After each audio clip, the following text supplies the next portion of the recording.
Bring the adventures of Thomas and his friends home with the Thomas Wooden Railway. Time to go to the roundhouse.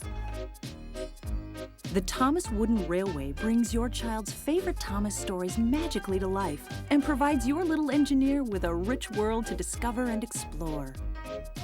Building with the Thomas Wooden Railway helps children develop physical, social, and cognitive skills, as well as a sense of pride and accomplishment. Plus, your child will learn important lessons about the value of friendship, fair play, and teamwork. Best of all, the Thomas and Friends Wooden Railway carries an unconditional lifetime guarantee, so Thomas will be your child's friend for life. Now he has to go home. Inspire your child to believe that little people, like little engines, can do big things.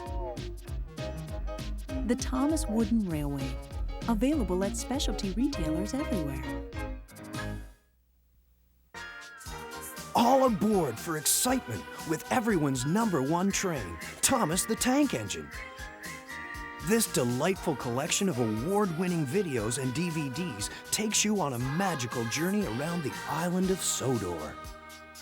It's an enchanting world where life is never boring and fun lies around every bend. Now you can be part of the adventure with Thomas and all his railway friends. There's cheerful Percy, James in his splendid red coat, the proud and strong Gordon, and the ever-faithful Toby. And don't forget the superintendent of the railroad, Sir Topham Hatt, who makes sure everything keeps right on schedule. Each release contains a variety of fun-filled stories that teach the values of friendship, working together, and the importance of trust and honesty. Every journey is one you'll want to watch again and again. In addition, kids will enjoy a whole new experience as they discover all the magic and joy of Thomas on DVD. Hello, my name is Sir Topham Hatt. Thomas and his friends welcome you to the Island of Sodor. Travel with your tour guides, Thomas and Sir Topham Hatt, as they navigate you through the Island of Sodor to exciting places like the Thomas and Friends Character Gallery, the Read-Along Story Depot, Sing-Along Station, and the Fun and Games Shed, where you can play several exclusive games with your engine friends. So bring the fun out of the roundhouse and into your house. Add all of these titles to your Thomas collection today.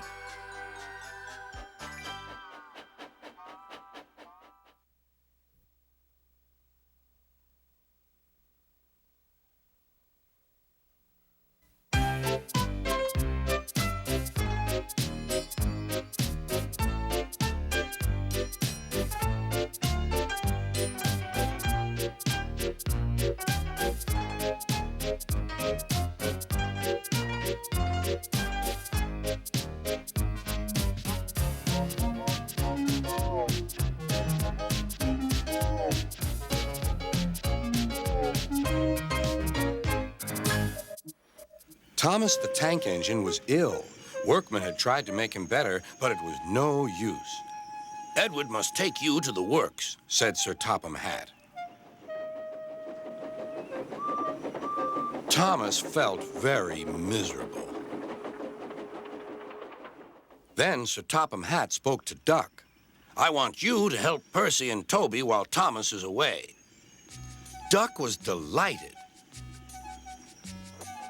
He already knew Percy and soon made friends with Toby and Bertie. Terence the tractor gave him a big welcome, too.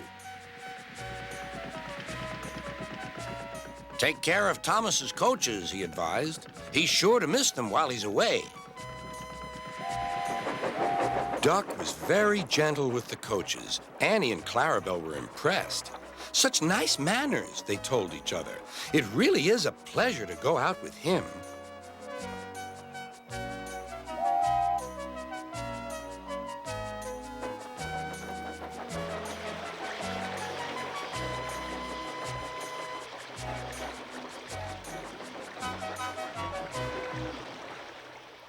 When Thomas came back, Annie and Clarabelle told him how well Duck had managed.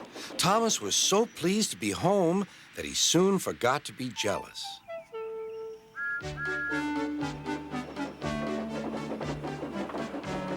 The works had left Thomas's handbrake very stiff. It made his brakes seem as if they were on, when in fact they were not.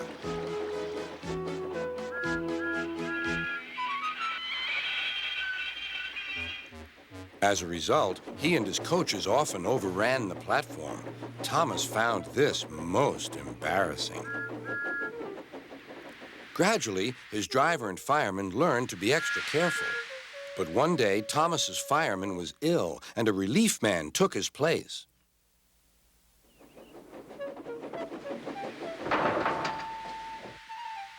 The fireman had fastened the coupling and joined the driver and station master on the platform to wait for Henry's passengers. The fireman had forgotten all about Thomas's handbrake. Thomas simmered happily. Not long now, he thought, as he saw Henry slowly approaching. But Thomas's brakes were not on. And suddenly, he felt his wheels begin to move. He tried to stop, but he couldn't, without his driver and fireman. He tried to whistle a warning, but he couldn't do that either. The conductor, driver, fireman, and passengers were all stranded on the platform. "Stop, stop!" shrieked Annie and Clarabelle, but Thomas, with plenty of steam, kept on going. The alarm went down the line. "Stop the runaway!" There, ready for action, was Harold the helicopter. The inspector had made a plan, and together they took off into the sky.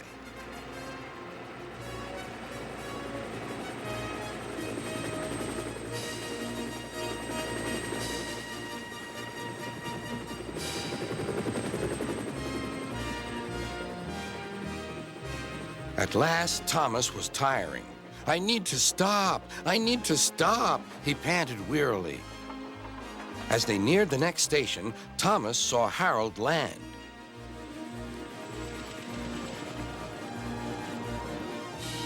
They entered the platform slowly enough for the inspector to act.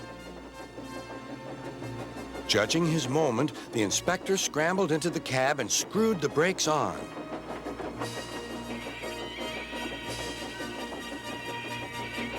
At last, Thomas stopped. Both he and the inspector were very relieved. Then they thanked Harold. "Think nothing of it. Glad to be of service, any time."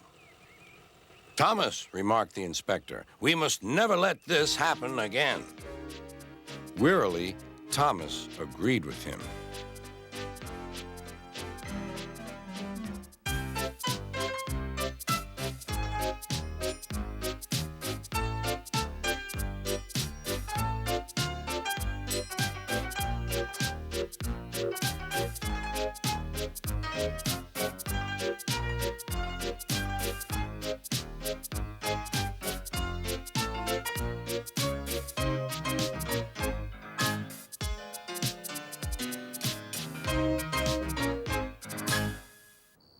On starry nights when the moon is full and the air still, you can hear the sounds of faraway ships and distant laughter.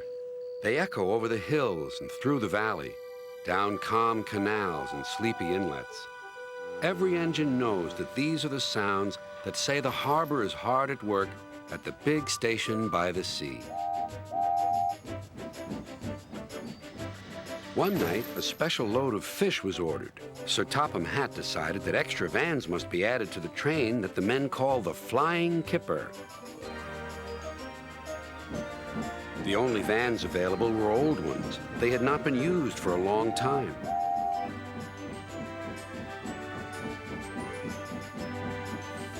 Henry waited impatiently by the quayside as Duck shunted them into position. Thomas puffed by with the mail train.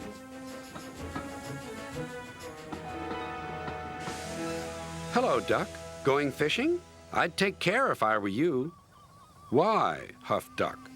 "Well, for one thing," puffed Thomas, remembering his own experience, "if fish get into an engine's boiler, they always cause trouble. And for another, fish can be awfully smelly.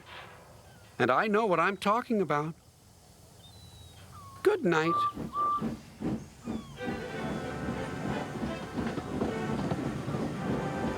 Henry grunted dreadfully.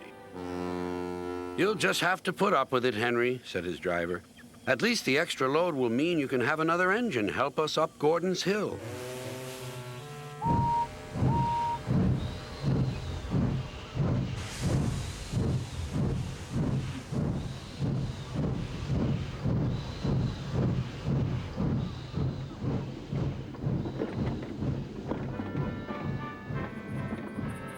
Meanwhile, Duck was waiting at Edward's station so that he could help the heavy train by pushing from behind.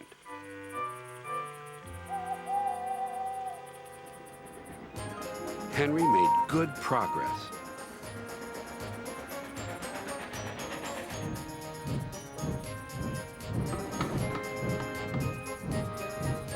When they reached Edward's station, his driver stopped the train beyond the platform. Then Henry gave a special signal.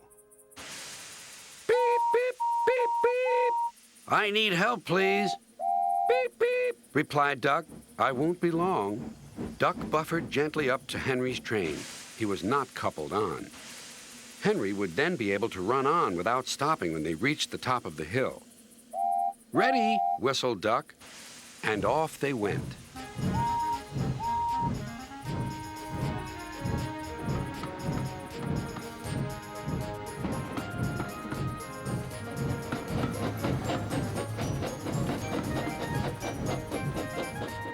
Soon they reached Gordon's Hill.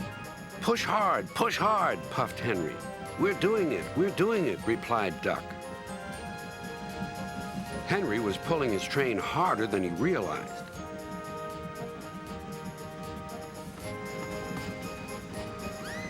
Duck felt the weight on his buffers slacken. Then Duck noticed something else. There's no sign of a tail lamp, he puffed. He whistled, but there was no reply. Meanwhile, Henry had noticed something too. My train's getting heavier, he thought to himself. I'm slowing down. Then there was trouble.